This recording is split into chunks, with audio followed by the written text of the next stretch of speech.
Salut les gars, c'est Artus et Nico. Et aujourd'hui, on va vous présenter notre programme pour les présidentielles. Ouais, je me sens un peu Miss France en plus en ce moment. Donc nous on a deux axes. Oui, on veut responsabiliser et autonomiser les Français. Ça nous paraît important parce qu'on est vraiment devenus des bébés. Et deux, il faut un État à l'équilibre et efficace. Donc vous savez qu'on a tendance à mettre l'économie au-dessus de tout, c'est vraiment ce qui nous semble très important. Oui, Nico il aime bien le rappeler avec son DEA en économie. Eh oui, je ne me suis pas fait chier 5 ans pour rien quand même. Mais bon, il y a encore plus important que l'économie. L'éducation. Parce qu'on voit ce qui est écrit sur internet en général. Oui, l'éducation prime, parce qu'un euro dépensé dans l'éducation peut en fait en faire économiser plus tard. C'est vraiment important. Alors, qu'est-ce qu'on doit faire? Déjà, dédoubler les classes. Ouais, il y a vraiment un socle de connaissances que tout le monde doit avoir. Donc faut pas lésiner là-dessus. Hein. CP, CE1, CE2, on dédouble, on détriple, on déquadruple. Nos grands-parents qui avaient juste le certificat d'études savent mieux écrire que nous. Oui, comme quoi c'est pas une question d'argent. Et c'est quand même pas normal de la part d'un État de laisser ses concitoyens comme ça. Vraiment ignorants, voilà, c'est pas social. Et pour le faire, il faut s'inspirer de ce qui a marché ailleurs. Hein. Et ce qu'ils ont fait ailleurs, bah, ils ont autonomisé et libéralisé en fait l'éducation. Pour que. T'as dit un mot qui va faire tabou. peur. Voilà. Quoi, des pays qui font mieux que la France? C'est pas possible. Et en libéralisant. Oh, ne parle surtout pas de la Suède. Oh non, non, non. Alors Nouvelle-Zélande. Oh non. La Suisse. Trop petit, on peut pas faire pareil, nous. Eh bah si, on peut, voilà, parce qu'en fait, en donnant l'autonomie à chacun, eh bah, ça les responsabilise et ils essaient de faire mieux pour attirer les gens et au final, bah, ils font bien parce que bah, la concurrence, ça marche. Et donc ça, c'est pour les enfants et adolescents, mais c'est toute la vie l'éducation. C'est vraiment ce qui manque en France, ce sont des vraies formations pour adultes, pour des réorientations de carrière. On ne peut pas passer 40 ans à mettre des petits papiers sur une bouteille. On a bossé dans des usines, on l'a fait aussi. Voilà, il faut pouvoir faire autre chose, mais on ne fait pas autre chose sans rien apprendre. Alors ça va pas plaire, mais moi je propose toujours un permis pour voter. Bon, on le fait juste en éducation civique en fait. C'est pas non plus par un censitaire, c'est juste pour rappeler aux gens certaines choses de base. Que les gens connaissent le PIB de la France, combien l'État dépense, combien l'État gagne, qui nous représente, les députés, les sénateurs, des choses qui devraient être assez basiques et pas si compliquées à connaître. Combien le communisme a tué de personnes dans le monde. Nous on veut que non-programmes chiffrés indépendamment soient carrément éliminés. Ouais. T'as pas le droit de te présenter. Tant pis si t'as tes 500 signatures, t'as bien bossé et tout. Bah non, t'as pas bien bossé. Ouais. Oui, on est totalement contre la démagogie et le populisme. On voit bien dans l'histoire quand même ce que ça a donné à chaque fois. Donc il faut responsabiliser les Français et les candidats. C'est pour ça qu'on est pour la proportionnelle. On en a marre de ces partis qui vous promettent la lune parce qu'en fait ils veulent surtout pas gouverner. Eh bien non, si c'est ce que veulent les Français, il faut le mettre au Parlement et que du coup ces gens décident. Et après on verra enfin si ça marche ou pas. Politique toujours, on veut que tous nos élus aient un casier judiciaire vierge. Quand même. Oui, c'est quand même le minimum. Donc désolé, on n'a pas à employer sa famille. Non, quand on est élu, ça ne se fait pas. Et oui, c'est l'argent des autres, hein. Donc faut quand même y penser. Et il faudrait aussi qu'ils aient une expérience dans le privé. C'est quand même dingue qu'ils décident de tout pour le monde du privé et qu'ils n'y connaissent rien. Et qu'on prenne en compte le vote blanc. Si les gens se déplacent pour voter blanc, bah qu'on le compte. Oui, c'est qu'ils expriment une opinion, c'est que personne ne les représente. Et ça, il faut le tenir en compte. Enfin, quand un président est élu sur son programme, s'il ne l'applique pas, il doit être destitué d'office. Ça suffit les mensonges. Bah oui. Ça surtout. Alors voilà, si on le promet, il faut le faire. Voilà. D'un point de vue plus sociétal, il y a plein de choses dont on parle des dizaines d'années et qu'on règle jamais. Et c'est vraiment honteux pour un pays comme la France. Les prisons.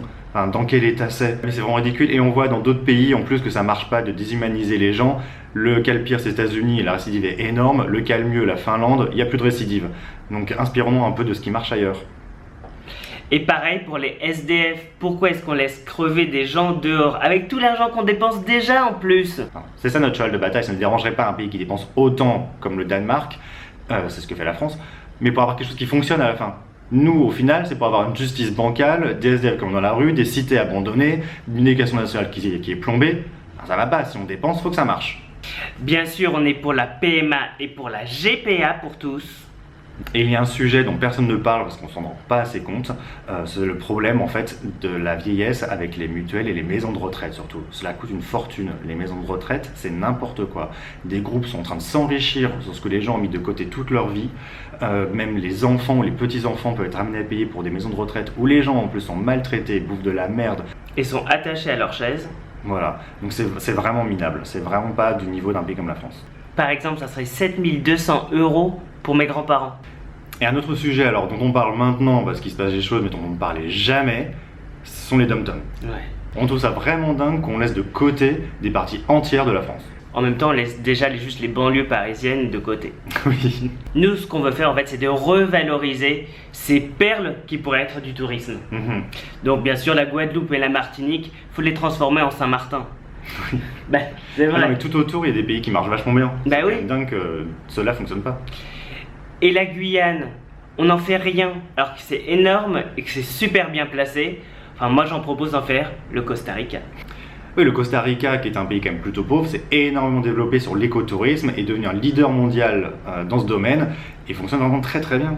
C'est vraiment un modèle à suivre. On peut développer de la richesse sans opprimer les peuples, sans abîmer l'environnement et sans industrie.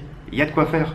Nous, on ne croit qu'en une chose pour faire baisser le chômage, c'est la baisse des charges et la simplification vraiment de tout le code du travail, de toutes les taxes, etc. Il faut que ce soit simple pour les entreprises, parce que sinon on n'a pas envie d'embaucher. Hein. Ah non. Et il n'y a rien de bien prévu si jamais ça va mal et qu'il faut juste quelque chose pour aider quelque temps. Voilà, c'est très compliqué, il n'y a pas de chômage partiel, s'il faut licencier, c'est compliqué, ça coûte une fortune et des tonnes de risques, et ça va pas, les barrières à la sortie sont des barrières à l'entrée. Oui, parce qu'on en est à un point où, avec tout ce qu'on paye en charge, à partir de 2 salariés, en fait, on pourrait en payer un 3e si on ne payait pas de charge. Mais non, il part à l'État. À l'État, qui est déficitaire et qui n'offre plus les services qu'il offrait avant. Donc c'est pour ça que ça ne marche pas. Parce qu'il faut quand même être clair, c'est que la situation est pourrie pour tout le monde en ce moment en France. Embaucher quelqu'un de pas qualifié en France coûte beaucoup trop cher par rapport au travail qu'il fait. Et du coup, soit on robotise, soit on n'embauche pas, soit on embauche, on demande une tonne de choses à faire. Et de l'autre côté, avec les prix en France, on ne vit pas non plus avec le SMIC. Donc de toute façon, la situation est pourrie pour tout le monde. Donc il faut vraiment régler ça. Nous, on demanderait vraiment un travail obligatoire aux chômeurs.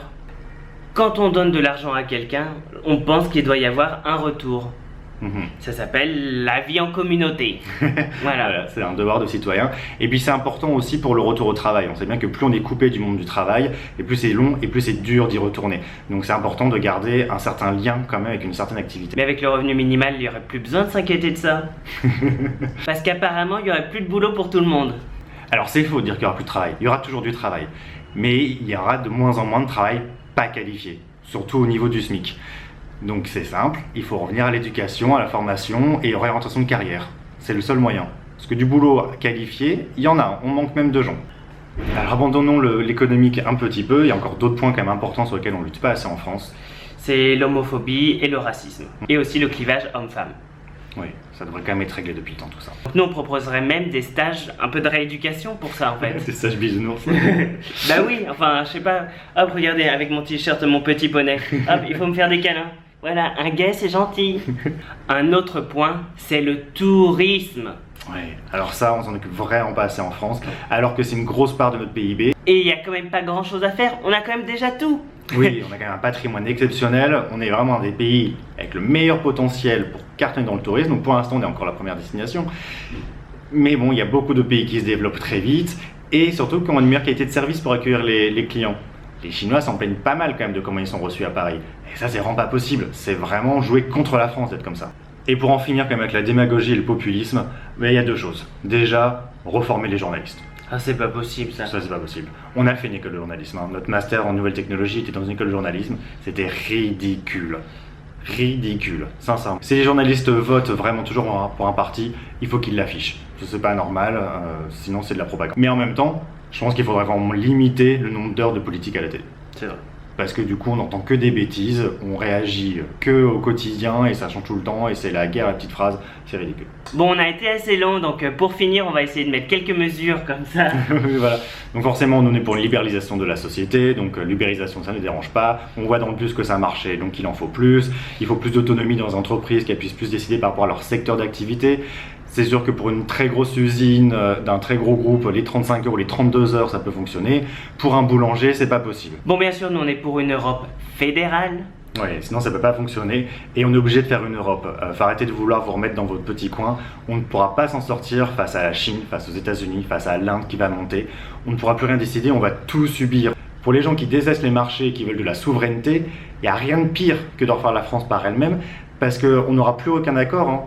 Trump, Xi Jinping, ils pourront nous imposer tout ce qu'ils veulent. Donc il faut une Europe fédérale forte. Et surtout parce que le fédéralisme, ça permettrait d'économiser de l'argent sur la recherche qu'on pourrait mettre en commun en Europe, sur la défense. Mais bien sûr, vous allez nous dire, mais où est-ce qu'on trouve de l'argent? Parce qu'effectivement, on en dépense beaucoup trop. Hein. Ça, Ouais. on se fait tous savoir que notre 3% du PIB, c'est pas vrai, c'est 25%. Ça veut rien dire de PIB. Il faut faire dépenses moins recettes. Et on dépense 25% de plus que ce qu'on gagne. Donc ça marche pas du tout. Pas. Et donc ça représente quoi? 70 milliards par an. Donc il faut économiser ça. Et ça fait 15 ans, si tu tapes sur internet, qu'on voit des listes et des listes de choses à faire pour économiser. Alors on en fait rapidement. Il y a quoi? Il y a bien sûr supprimer tout le millefeuille local, département, région, communauté de communes, etc. C'est nul. Il y a trop de fonctionnaires. On le sait qu'on peut en virer quelques centaines de milliers. Il y a la fraude fiscale, la vraie fraude fiscale, hein, pas juste optimiser, mais juste à se faire croire qu'on est à l'étranger alors qu'on est toujours en France. La fraude sociale, ça aussi. Hein. Il n'y a pas que les riches qui trichent, tout le monde triche. Tout le monde essaie d'avoir des allocs qu'il ne devrait pas avoir. Ça aussi, ça représente encore 20 milliards. Des dépenses dans le nucléaire, les indemnités, chômage, allocations familiales, qui ne sont pas vraiment plafonnées, et il y a des gens qui en touchent qui n'ont pas vraiment besoin.